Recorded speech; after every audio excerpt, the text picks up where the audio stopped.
I'm Amy Roberts, I'm Delano Roberts.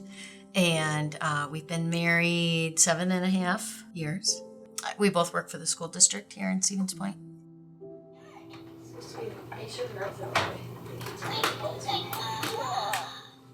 It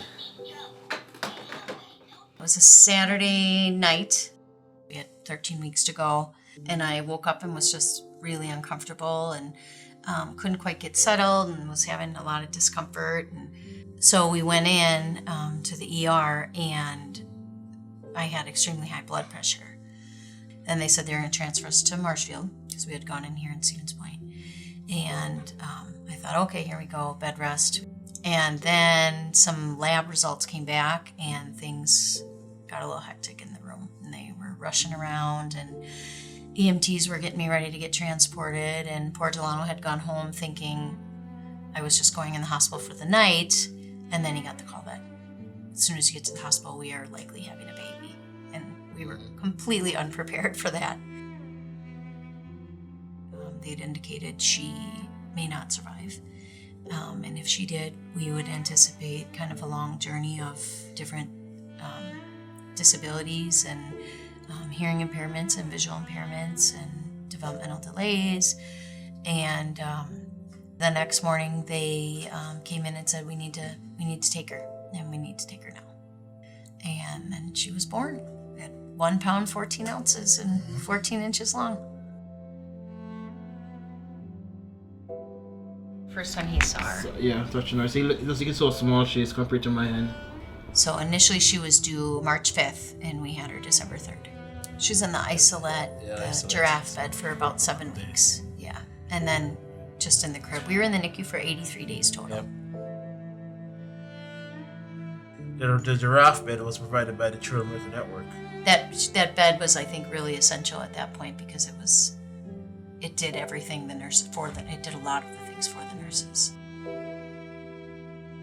The stimulation she's exposed to is extremely limited. Babies that little stop breathing. So even the smallest sensation, just put your hand on her back, was okay. But then if your normal sensation is she'd stop breathing. Because we spent so much time there, we were able to really get to know a lot of the nursing staff well. They got to know us, really well too. And so to this day, we've maintained a relationship with probably 5 or 6 of them because they're such an integral part, of her care throughout that time. I have heat sticks here and a memory box and a Shopkin memory box. I also have coloring books.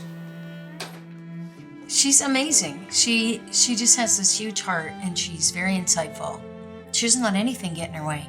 She, joined a rock climbing club. As tiny as she is, the smallest kid, and was climbing, I don't know how many stories high that building is at the university, but 4 stories, just climbing this wall, something she's never done, and to go right to the top. She doesn't let anything stop her. So she's been really quite a little rock star. Oh no! Amaya and I stop by and visit in the NICU, usually at least twice a year. And you always see parents coming and going. And so a lot of times the nurses will introduce, us to them. And I always tell them, look, just wait, buckle up. This is what happens. It starts tiny and it's scary, but next thing you know, they're running down the hall and they're going into kindergarten because it goes quick. They're in the best hands possible in that NICU. And they're going to come out okay.